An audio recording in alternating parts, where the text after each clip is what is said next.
Hi friends, welcome to my recipe corner. അപ്പോൾ ഇന്ന് നമ്മൾ ചെയ്യുന്നത് കേരള സദ്യ സ്പെഷ്യൽ നല്ല കട്ടി പരിപ്പ് കറിയാണേ. അപ്പോൾ ഈ ഒരു പരിപ്പ് കറി സദ്യക്ക് കൂടുതലായിട്ടും സൗത്ത് കേരളയിലാണ് ഉണ്ടാക്കാറ്. അപ്പോൾ വടക്കോട്ടൊക്കെ സാധാരണയായിട്ട് സാമ്പാറിലാണ് സദ്യ തുടങ്ങാറ്. അപ്പോൾ നമ്മൾ തെക്കൻ കേരളക്കാർക്ക് എസ്പെഷ്യലി ട്രിവാൻഡ്രം, കൊല്ലം ഒക്കെ പരിപ്പ് കറി ഇല്ലാത്തൊരു സദ്യയെക്കുറിച്ച് ചിന്തിക്കാറേ ഇല്ല. അപ്പോൾ പരിപ്പ് നന്നായാലും സദ്യ നന്നായി എന്നൊരു ചൊല്ലു പോലും നമ്മുടെ ഈ ട്രിവാൻഡ്രത്തൊക്കെ പറയാറുണ്ട്. അപ്പോൾ പരിപ്പ് എല്ലാവർക്കും ചെയ്യാൻ അറിയാവുന്ന ഒരു ഐറ്റം തന്നെ ആയിരിക്കും. പക്ഷേ ഇവിടെ സദ്യ സ്പെഷ്യൽ ആയതുകൊണ്ട് തന്നെ കുറച്ച് സ്പെഷ്യാലിറ്റി ഉണ്ട്. അപ്പോൾ ഇതൊന്ന് കണ്ടു നോക്കാം. പിന്നെ വീഡിയോ കാണുന്ന സമയത്ത് ഇഷ്ടപ്പെടുകയാണെങ്കിൽ ലൈക്ക് ചെയ്യാൻ മറക്കല്ലേ. അതുപോലെ തന്നെ ചാനൽ ഇതുവരെ സബ്സ്ക്രൈബ് ചെയ്യാത്തവരുണ്ടെങ്കിൽ ഒന്നങ്ങ് സബ്സ്ക്രൈബ് കൂടി ചെയ്തേക്കണേ. അപ്പോൾ ഇവിടെ പരിപ്പ് കറി ചെയ്യാനായിട്ട് ഞാനിവിടെ ചെറുപയർ പരിപ്പാണ് എടുത്തിരിക്കുന്നത് കേട്ടോ.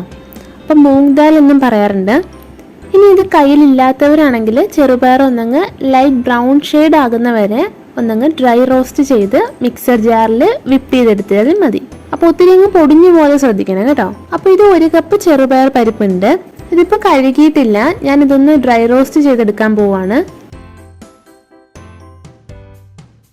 അപ്പോൾ ഇത് ഇത്രയും മതി.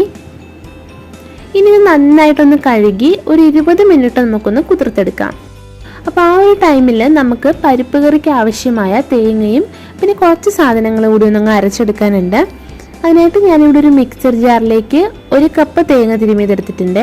ഇനി അതിലേക്ക് ആദ്യം ഒരു 2 അല്ലി വെളുത്തുള്ളി, 2 ചുവന്ന ഉള്ളി, 1/2 ടീസ്പൂൺ ചെറിയ ജീരകം,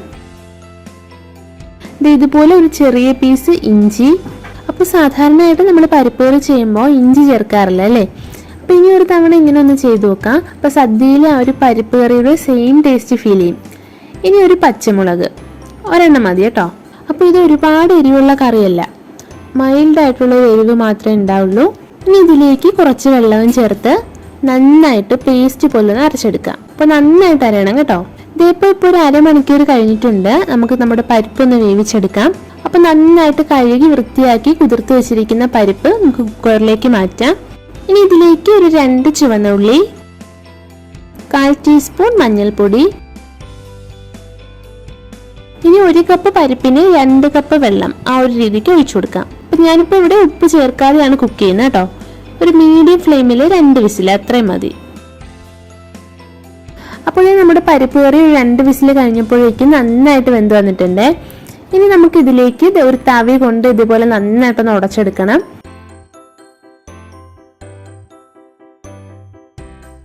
അപ്പോൾ ഇതിപ്പോൾ നല്ല കട്ടിയുണ്ട് കേട്ടോ. ഇനി തിളപ്പിച്ച് തണുക്കുമ്പോൾ ഇനിയും കുറച്ചുകൂടി കട്ടിയാവും. അതുകൊണ്ട് തന്നെ ഞാനിപ്പോൾ 1 കപ്പ് വെള്ളം കൂടി കുറേശ്ശെ ആയിട്ട് ഒന്നങ്ങ് ഒഴിച്ചു കൊടുക്കുന്നുണ്ട്. ഇനി അതിലേക്ക് കുറച്ച് ഉപ്പ്, പിന്നെ ആവശ്യത്തിന് കറിവേപ്പില, പിന്നെ നമ്മൾ നേരത്തെ അരച്ചു വെച്ച ആ ഒരു തേങ്ങാക്കൂട്ട് കൂടി ചേർത്ത് നന്നായിട്ടൊന്ന് മിക്സ് ചെയ്തെടുക്കാം. പിന്നെ ചിലർക്ക് കുറച്ച് ലൂസായിട്ടിരിക്കുന്നതായിരിക്കും ഇഷ്ടമല്ലേ. അപ്പം അങ്ങനെയുള്ളവർക്കാണെങ്കിൽ കുറച്ചും കൂടി വെള്ളം ചേർത്ത് കൊടുക്കാം. അപ്പം ഞാനിപ്പോൾ ഇതൊരു ആൾമോസ്റ്റ് ഒരു 1/4 കപ്പ് വെള്ളം ഒഴിച്ചിട്ടുണ്ട്. ഇതൊരു ചൂടുവെള്ളമാണ് ഒഴിക്കുന്നത് കേട്ടോ. ഇനി ഇതുപോലെ നമുക്ക് തിളപ്പിച്ചാൽ മാത്രം മതി, ഒരുപാട് തിളപ്പിക്കേണ്ട ആവശ്യമൊന്നുമില്ല. അപ്പോൾ ഇത് കണ്ടോ, ഇത്രയും മതി. ഇനി നമുക്കിതിലേക്കൊന്ന് താളിച്ചൊഴിക്കാം. അപ്പം ഞാനിപ്പോൾ 1 ടീസ്പൂൺ നിറച്ച് നെയ്യിലാണ് ഇവിടെ താളിക്കുന്നത്. അപ്പം നെയ്യ് ഇഷ്ടമല്ല എന്നുള്ളവർക്ക് വെളിച്ചെണ്ണ ഉപയോഗിക്കാം.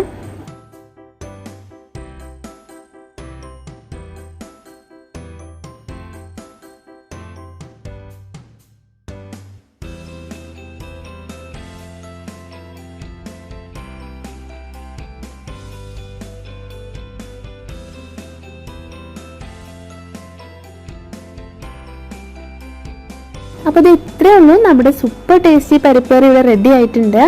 അപ്പോൾ ഒന്ന് തണുക്കുമ്പോഴാണ് പരിപ്പ് കറിക്ക് ആ ഒരു കറക്റ്റ് ടേസ്റ്റ് കിട്ടുന്നത്. അപ്പോൾ എല്ലാവരും ഉറപ്പായിട്ട് ട്രൈ ചെയ്ത് നോക്കുക, കമൻറ്റ്സ് അറിയിക്കുക. അപ്പോൾ ഇതുപോലെ ഒരു ഈസി ആൻഡ് ടേസ്റ്റി റെസിപ്പി ആയിട്ട് നെക്സ്റ്റ് എപ്പിസോഡ് കാണാം. Till then take care and by.